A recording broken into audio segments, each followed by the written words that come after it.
अजीज़ तलबा और तालबात, Farooq foundation online school के ज़रिए यकसा नसाब के मुताबिक तालीम हासिल करें।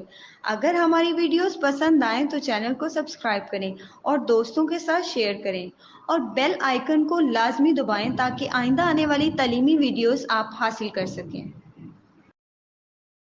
अस्सलाम वालेकुम बच्चों, उम्मीद है आप सब खैरियत से होंगे। बच्चों, ऑनलाइन स्कूल से आप मुकम्मल तालीम हासिल करके बोर्ड का इम्तहान बराए जमात नहम और दहम बेहतर तौर पर पास कर सकते हैं। आप अपनी उम्र और तालीम के मुताबिक मज़ीद तालीम हासिल करें। वालिदैन से फ़ोन या कंप्यूटर पर हमारी वीडियोस के ज़रिए तालीम हासिल करने की दरख्वास्त करें। रोज़ाना 1 से 2 घंटे ऑनलाइन पढ़ाई करें और जब आप स्कूल जाएंगे तो आपको मज़ीद किसी मदद की ज़रूरत नहीं होगी। इस तरह पढ़ाई करके अपना वक्त और वालिदैन के अखराजात में बचत कर सकते हैं। ऑनलाइन स्कूल की कोई फ़ीस नहीं है। आप जूम पर भी क्लासेस का फ़ायदा उठा सकेंगे। हर मजमून की मुकम्मल तालीमी वीडियोस मौजूद हैं। Assalamu alaikum students, I am your geography teacher and today we are going to start our 7th class geography and we will start from our first chapter, which is the first chapter is physical state of the earth. It means we will study about the internal structure of the earth. यानी हम बात करेंगे कि हमारी जो ज़मीन की तबाही हालत किस तरह की है। हमारी ज़मीन बाहर से तो हमें जिस तरह की नज़र आती है, क्या वैसी ही अंदर से है? ठीक है, इसको हम स्टडी करेंगे तो हमें पता चलेगा कि हमारी ज़मीन अंदर से इंटरनल स्ट्रक्चर उसका किस तरह का है। ठीक है, तो यहाँ पर हमारा जो फर्स्ट टॉपिक है वो है लेयर स्ट्रक्चर ऑफ द अर्थ।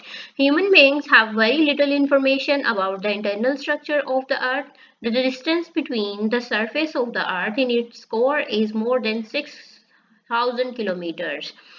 हमें पता है, हमें नहीं, अब आप में से भी बहुत सारे लोगों को नहीं पता होगा, आप लोगों के लिए नई बात होगी कि हमारी ज़मीन, हमारी जो अर्थ है वो बाहर से हमें नज़र आती है। कहीं पर माउंटेन्स हैं, प्लेन एरियाज हैं, रिवर्स हैं, डेजर्ट्स हैं, ओशन है। ठीक है, ये बाहर से हमें नजर आती है, लेकिन हमारी अर्थ इंटरनल साइड से किस तरह की है, इसका इंटरनल स्ट्रक्चर किस तरह का है, तो उसके बारे में अब हम जानेंगे कि किस तरह से हमारी जमीन अंदर से किस तरह की है।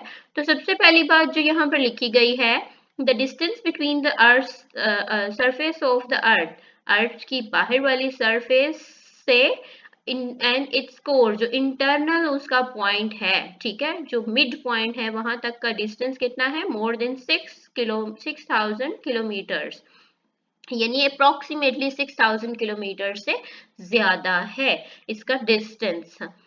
Therefore, to know about the internal structure of the earth, human beings take help from seismic waves. हम internal structure को किस तरह स्टडी करते हैं? हम seismic waves, जो earthquake की waves हैं, जब earthquake आता है तो waves प्रोड्यूस होती हैं। जैसे हम पानी में पत्थर फेंकते हैं तो उसमें waves प्रोड्यूस होती हैं, इसी तरह जब अर्थक्वेक आता है तो इसमें वेव्स पैदा होती हैं। ठीक है, उनके थ्रू हम पता करते हैं। And the magnetic and gravitational forces, और जो मैग्नेटिक और ग्रेविटेशनल फोर्सेस हैं अर्थ की, उसके थ्रू भी हम लोग पता लगाते हैं।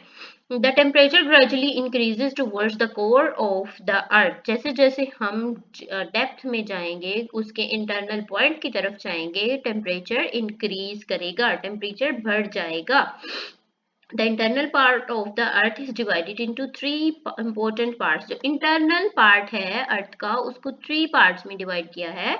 First one is mantle, then external core and internal core। यानी उसके जो core है उसमें internal core है, external core है, और उसके बाहर जो है वो mantle है।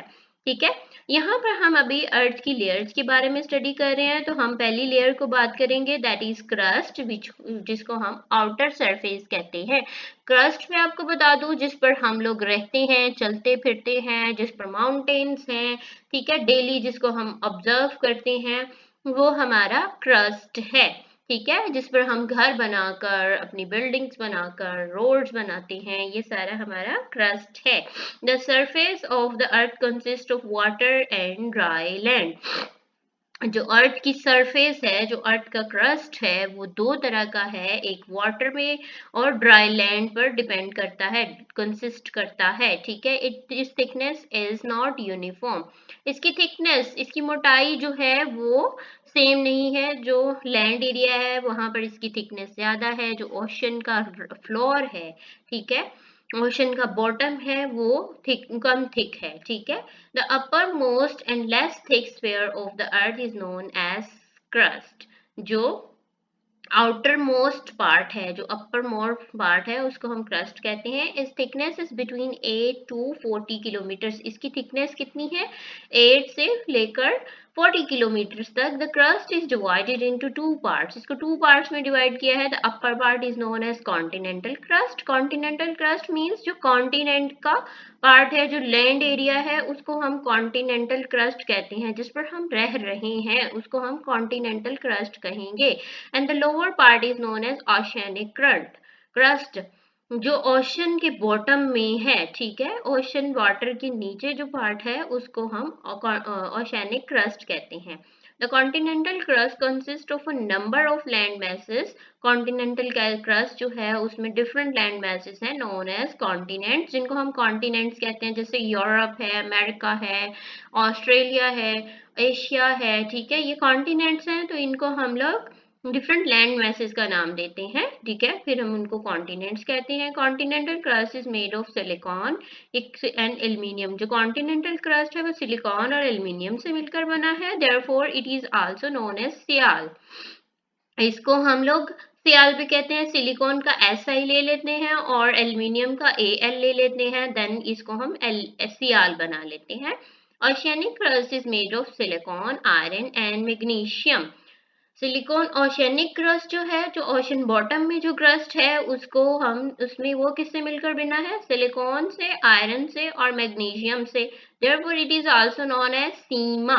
सिलिकॉन का SI ले लिया, ठीक है, और जो है वो आयरन का I ले लिया और मैग्नीशियम का Ma ले लिया, तो ये सीमा बन गया। This part of the earth is rich in minerals. इसमें डिफरेंट टाइप्स के बहुत ज्यादा मिनरल्स पाए जाते हैं। Then the second layer is mantle, which is also called middle layer, ठीक है, मीडियम वाली लेयर, दरमियान वाली लेयर इसको हम कहते हैं। Mental is below the crust, जो आउटर क्रस्ट है उसके नीचे वाली लेयर को हम लोग मेंटल कहते हैं। It consist of two layers. इसको भी हम टू लेयर्स में डिवाइड करते हैं। Upper mantle is 670 kilometre thick. जो अपर मेंटल है वो 670 किलोमीटर्स है। और in this layer most of the rocks are in molten state. इसमें जो बहुत सारी रॉक्स हैं वो मोल्टन स्टेट में है, पिघली हुई हालत में है। Below the upper mantle is lower mental which is hard and solid. उसके नीचे देन लोअर मेंटल है, ठीक है, जो हार्ड एंड सॉलिड है। It mostly consist of iron, silicon, magnesium. ये आयरन, सिलिकॉन और मैग्नीशियम से मिलकर बना है। It's thickness is 2230 kilometres. इसकी थिकनेस क्या है? 2200 से 30 किलोमीटर है। यहाँ पर हम डायग्राम देख लेते हैं। डायग्राम में भी उन्होंने हमें पहले क्रस्ट दिखाया हुआ है। ये वाला जो पार्ट है ये थिक, इसका ये क्रस्ट है। देन मेंटल को उन्होंने कहा कि हमने दो पार्ट्स में डिवाइड किया है।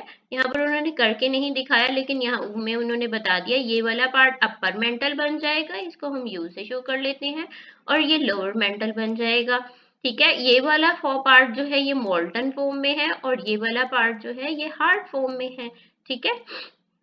आगे चलते हैं।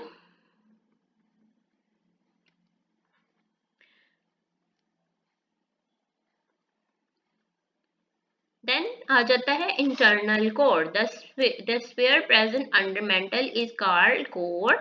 It also consist of two parts. अब कोर को भी टू पार्ट्स में डिवाइड किया, external core and internal core.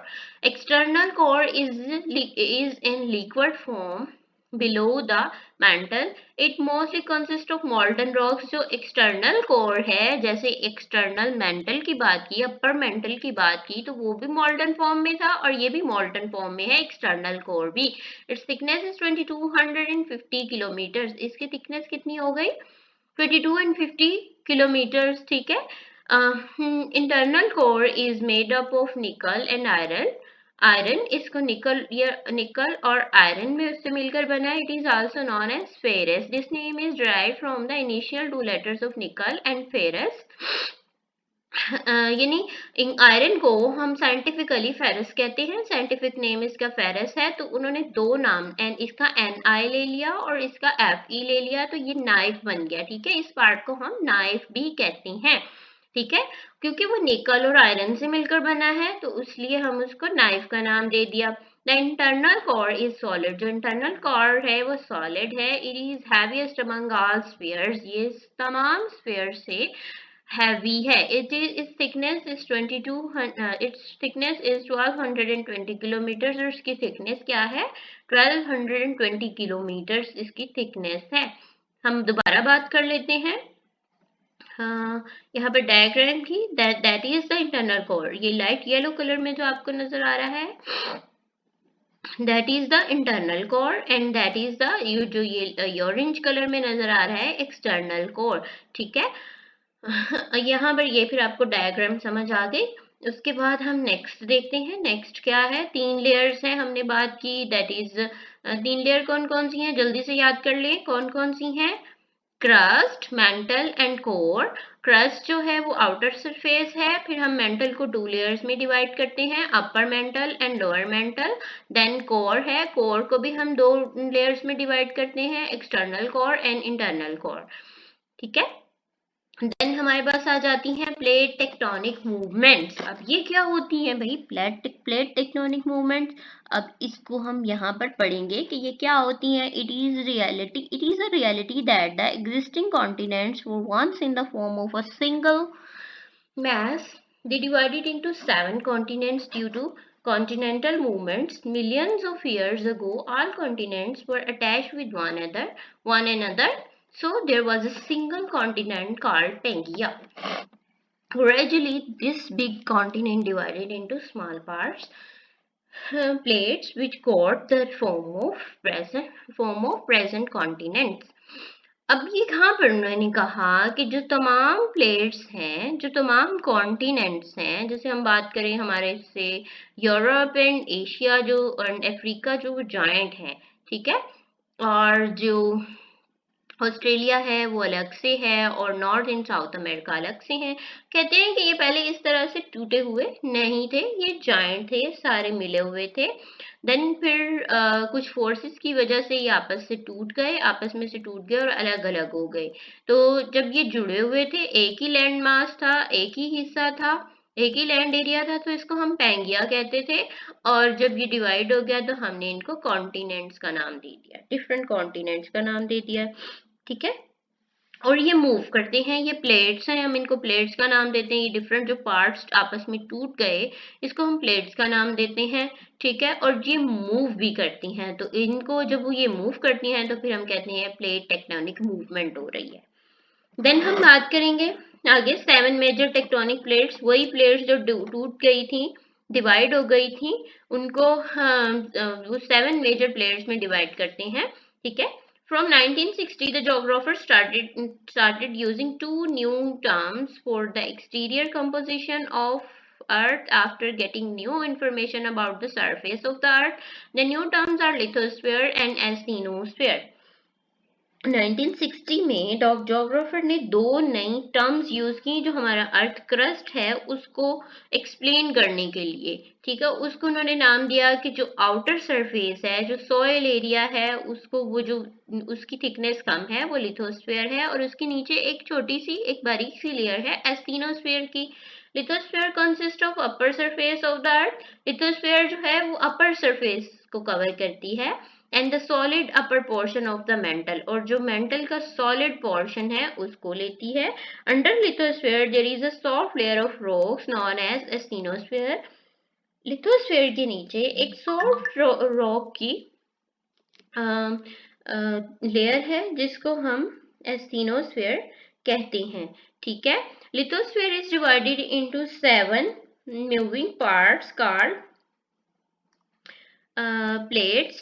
हम लिथोस्फीयर को डिवाइड करते हैं 7 मूविंग पार्ट्स में जिसको हम कहते हैं प्लेट्स कहते हैं. हमने पहले भी बात कर ली कि वो जो अलग अलग चीजें थी अलग अलग प्लेट्स थी, अलग अलग पार्ट्स थे, उनको हम प्लेट्स का हमने नाम दिया था। The big plates of crust are following. अब हम उनके नाम पढ़ते हैं कौन कौन सी हैं। द पैसिफिक प्लेट जो पैसिफिक ओशन के नीचे है, जो ओशनिक क्रस्ट है उसको हम पैसिफिक प्लेट कहते हैं। द नॉर्थ अमेरिकन प्लेट है, जो नॉर्थ अमेरिका कॉन्टिनेंट का लैंड मैस है उसको हम नॉर्थ अमेरिकन प्लेट कहते हैं। साउथ अमेरिकन प्लेट, जो साउथ अमेरिकन वाला जो पार्ट है उसको हम साउथ अमेरिकन प्लेट का नाम देते हैं।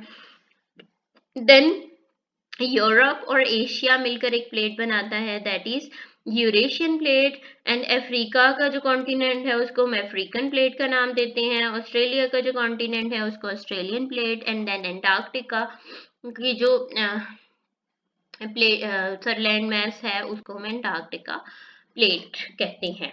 ठीक है, अब ये यहाँ पर हमें ये सारी प्लेट्स दिखाई हुई हैं। यहाँ से हम स्टार्ट करेंगे तो यहाँ पर नॉर्थ अमेरिकन प्लेट है, ये पैसिफिक ओशन है, ओशन प्लेट है, ये सारा पैसिफिक ओशन का एरिया है। ये साउथ अमेरिकन प्लेट है, ठीक है, ये वाला जो पार्ट है ये देखें यहाँ से, और ये वाला जो पार्ट है ये साउथ अमेरिकन प्लेट आ जाती है। ये जो है ये अफ्रीका का कॉन्टिनेंट लिया और समहाउ ये ओशन का लिया, तो ये सारी अफ्रीकन प्लेट है। फिर ये यूरेशियन प्लेट इस तरह से आ जाती है, ठीक है, और ये ऑस्ट्रेलियन प्लेट है, ठीक है, और ये वाली जो प्लेट है फिर दोबारा से पैसिफिक ओशन की प्लेट है। ठीक हो गया, ये हमें समझ आ गई। और ये ब्लू ब्लू जो हमें नीचे नजर आ रही है एंटार्क्टिका प्लेट है, ठीक है। अच्छा, उसमें ये 7 मेजर प्लेट्स हैं, कुछ आगे बहुत छोटी छोटी प्लेट्स भी हैं जिनको यहाँ पर बताया नहीं गया हुआ, वो हमें हायर क्लासेस में पढ़ाएंगे। अच्छा जी, आगे है फॉल्ट्स एंड देयर टाइप्स। अब फॉल्ट्स क्या होते हैं? फॉल्ट्स अब यहाँ पर हम पढ़ लेते हैं। बिग क्रैक्स और claps in the earth crust are known as faults. जो क्रैक्स बन जाते हैं अर्थ क्रस्ट में, हमने कभी देखी होंगी, आप लोगों ने न्यूज़ चैनल पर, टीवी में कहीं पर देखी होंगी, जब आता है अर्थक्वेक आता है तो वो क्रैक्स दिखा रहे होते हैं, दरारें दिखा रहे होते हैं, तो उनको हम क्या कहते हैं? फॉल्ट्स कहते हैं। Because of these cracks lithosphere is divided into big and small parts. In cracks की वजह से जो लिथोस्फीयर है वो डिफरेंट पार्ट्स में डिवाइड हो जाता है, कुछ बड़े पार्ट्स हैं कुछ छोटे हैं। These parts are moving continuously because they are molten rocks beneath them. इनके नीचे, उन लिथोस्फीयर के नीचे मोल्टन रॉक्स भी हैं, ठीक है, मोल्टन उनके ऊपर वो मोल्टन फॉर्म में है, ठीक है, पिघली हुई हालत में है, तो उनके ऊपर जो हमारा लिथोस्फीयर है वो फ्लोट करता है, तैरता है, तो उस वजह से मूव करती हैं। Due to the motion of tectonic plates the cracks have extended hundreds of miles deep. In हमारी जो आउटर क्रस्ट की मूवमेंट की वजह से, आउटर सरफेस की मूवमेंट की वजह से वो क्रैक्स बढ़ते जा रहे हैं और बहुत ज्यादा डीप हो चुके हैं। These cracks form the boundaries between tectonic plates. जहां जहां पर ये टेक्टोनिक प्लेट्स एक दूसरे से जुड़ी हुई हैं, जहां जहां पर उनकी बाउंड्रीज हैं, वहां पर ये क्रैक्स मौजूद हैं। These cracks are seen in the form of centers of volcanoes and earthquakes. जब भी volcanoes बनते हैं वो भी इन earthquake इस प्लेट टेक्टोनिक मूवमेंट की वजह से बनते हैं। earthquake भी इन्हीं की वजह से आते हैं। Pacific plate is surrounded by volcanoes. जो पैसिफिक प्लेट है उसके राउंड, उसकी बाउंड्रीज पर वॉल्केनोज हैं। वो आगे चल के हम पढ़ेंगे कि क्यों वॉल्केनोज है वहां पर। Most of the earthquake occur in the area because it is surrounded by cracks. यहाँ पर बहुत ज्यादा एरिया जो है वो अर्थक्वेक फेस करता है, ठीक है, और यहाँ पर क्रैक्स हैं इसलिए वो फेस करता है। और ये टेक्टोनिक प्लेट्स जो हैं वो कंटिन्यूअसली मूव करती हैं, इस वजह से यहाँ पर क्रैक्स मौजूद हैं। Therefore, it is also known as ring of fire. इसको हम रिंग ऑफ फायर भी कहते हैं क्योंकि उसके, अगर हम बात करें, यहाँ पर मैं आपको ड्रा करके बताता हूँ, फॉर एग्जाम्पल यही हमारी है पैसिफिक प्लेट, तो इसके जो राउंड है, ठीक है, इसकी जो बाउंड्रीज हैं, यहाँ पर सारे वॉल्केनोज हैं, ठीक है, वोल्केनो इरप्शन होती है। तो हमें पता है कि जब वोल्केनो इरप्शन होती है तो वो बहुत हाई टेम्परेचर लावा वहां से निकलता है, तो इसलिए इसको रिंग ऑफ फायर कहते हैं। हाई टेम्परेचर वोल्केनो होने की वजह से इसको रिंग ऑफ फायर कहा जाता है, ठीक है। Therefore, usually the faults are formed in weak area. Faults जो बनते हैं वो weak areas में बनते हैं. The area where a fault forms is known as fault zone. जहाँ पर fault बनता है उसको हम fault zone कहते हैं. ठीक है, fault से याद रखना जो crack होते हैं उनको हम fault कहते हैं. The crack present in fault zone is called fault line. जो fault zone में crack होता है उसको हम fault line कहते हैं. Following are the types of faults. अब हम fault की types पढ़ लेते हैं. अच्छा, नॉर्मल फॉल्ट. ठीक है, यहाँ पर जब दो प्लेट्स एक दूसरे से अवे मूव कर रही हैं, यहाँ पर देखें एक दूसरे, इस एरो का निशान, इस एरो का हेड इस तरफ है. ठीक है, इस तरफ ये मूव कर रही है और ये प्लेट इस तरफ मूव कर रही है. ठीक है, ये इस तरफ मूव की दरमियान में गैप बन जाएगा और जहां पर यहाँ पर जो नीचे मोल्टन रॉक्स हैं विथ हाई टेम्परेचर, वो हाई टेम्परेचर की होने की वजह से और कुछ गैसेस होने की वजह से ये ऊपर की तरफ मूव कर जाएंगी. ठीक है, और जमीन से बाहर निकल आएंगी. देन फिर वो जब जमीन से बाहर निकलेगी तो फिर हम कहेंगे कि यहाँ पर वॉल्केनिक इरप्शन हो गई है, यहाँ पर वॉल्केनो बन गया है, क्योंकि वो उसको क्रैक मिल रहा है ना, उसको रास्ता मिल रहा है नीचे से ऊपर आने के लिए. क्योंकि यहाँ पर ये भी इस तरफ मूव कर गई, ये भी इस तरफ मूव कर गई, तो यहाँ पर बहुत ज्यादा जो है वो एक एरिया प्रोड्यूस हो गया. ठीक है, रास्ता बन गया वॉल्कन नीचे से मोल्टन रॉक्स को बाहर निकलने के लिए. ठीक है, वो तो पहले से तैयार बैठी होती है बाहर से निकलने के लिए. ठीक है, तो ये पहले बाहर आ गया तो इसको हम कहेंगे कि ये वॉल्केनो बन गया. ठीक है, due to the removal of in normal parts of the earth crust move in opposite direction में move कर रहे हैं ना, एक दूसरे से मुखालिफ सिमत में move कर रहे हैं, ये इधर को और ये इधर को. ठीक है, तो ये हमारे पास नॉर्मल फॉल्ट आ गया. Then due to the removal of upper layer lava comes out through the weak portions of the earth and volcanic eruption occurs. यही बात हुई है, यहाँ पर बहुत ज्यादा डिस्टेंस क्रिएट हो गया, यहाँ से वॉल्केनो को रास्ता मिला, वॉल्केनिक मटेरियल को रास्ता मिला बाहर आने के लिए, तो वो बाहर आ गया और वहां पर वॉल्केनिक इरप्शन हो गई. इसको हम कहते हैं volcanic eruption. Then we will talk about the transform fault, that is when pieces of plates move forward and backward, they rub against each other. Such type of fault is called transform fault. In this fault no part of it moves up or down. यहाँ पर देखें एक arrow का head इस तरफ है. ठीक है, और एक है एरो का हेड इस तरह है. ठीक है, ये एक दूसरे को रगड़ती हुई, अब ये नहीं मूव करी लेकिन एक दूसरे को रगड़ती हुई मूव कर रही हैं एक दूसरे के साथ, लेकिन ऑपोजिट डायरेक्शन में है. तो इस फॉल्ट को हम कहेंगे ट्रांसफॉर्म फॉल्ट. यहाँ पर वोल्केनो नहीं बनते और ना ये वाली लेयर्स दोनों एक दूसरे से, ये दोनों वाली प्लेट जो है एक दूसरे से ऊपर नीचे होती हैं, बल्कि ये एक दूसरे के साथ साथ ही मूव करती हैं लेकिन ऑपोजिट डायरेक्शन में. ठीक है, then here is a reverse fault. Reverse fault occurs when plates move toward each other due to the pressure between plates. Earthquakes and eruption of volcanoes occur. In this way the plates come close to each other and usually mountains are formed. Reverse fault में यहाँ पर ये दोनों एक दूसरे की तरफ move कर रही हैं. इस एरो का हेड इस तरफ है, इस एरो का हेड इस तरफ है. ठीक है, ये जब एक दूसरे की तरफ मूव करेंगी तो जो ज्यादा फोर्स लगाएगी वो ऊपर की तरफ चली जाएगी, दूसरी के ऊपर चढ़ जाएगी. ठीक है, और ये वाली जो है ये इस तरफ आ जाएगी, उसके नीचे दब जाएगी. ठीक है, फिर यहाँ पर जो डिप्रेशन क्रिएट होगा इस तरह से डिप्रेशन क्रिएट हो जाएगा, तो इसको हम कहेंगे माउंटेन फॉर्मेशन प्रोसेस. यहाँ पर जहां पर ये रिवर्स फॉल्ट बनते हैं वहां पर माउंटेन्स मौजूद होते हैं. ठीक है, तो फिर ये कौन सा हो गया, रिवर्स फॉल्ट हो गया. 3 टाइप के फॉल्ट से नॉर्मल फॉल्ट, ठीक है, transform fault and reverse fault. ठीक है, ये फॉल्ट हम कहते हैं मूवमेंट को, प्लेट्स की मूवमेंट को. तो वो भी हमें पता चल गया कि प्लेट की मूवमेंट किस तरह से होती हैं. अच्छा जी, आगे हैं major plate faults in Pakistan. In Pakistan 2 major plates unite the plate are moving towards each other. कौन सा फॉल्ट बना? जो एक दूसरे की तरफ मूव करी है, दोनों एक दूसरे की तरफ मूव करी है, तो कौन सा फॉल्ट बनेगा पाकिस्तान में? जल्दी से सोचिए कौन सा बनेगा? ये वाला फॉल्ट बनेगा, ठीक है। ये कौन सा फॉल्ट है? रिवर्स फॉल्ट है। Fault line is present in Pakistan which passes through the center of Pakistan. Fault line जो है वो पाकिस्तान के सेंटर से मूव करती है। किस तरह मूव करती है? अगर इस तरह मैं आपको दिखाऊं, ठीक है, इस तरह मूव करती है। ये पाकिस्तान में फॉल्ट लाइन है और जहां जहां से ये मूव करती है वहां वहां पर पाकिस्तान में माउंटेन्स हैं, ठीक है।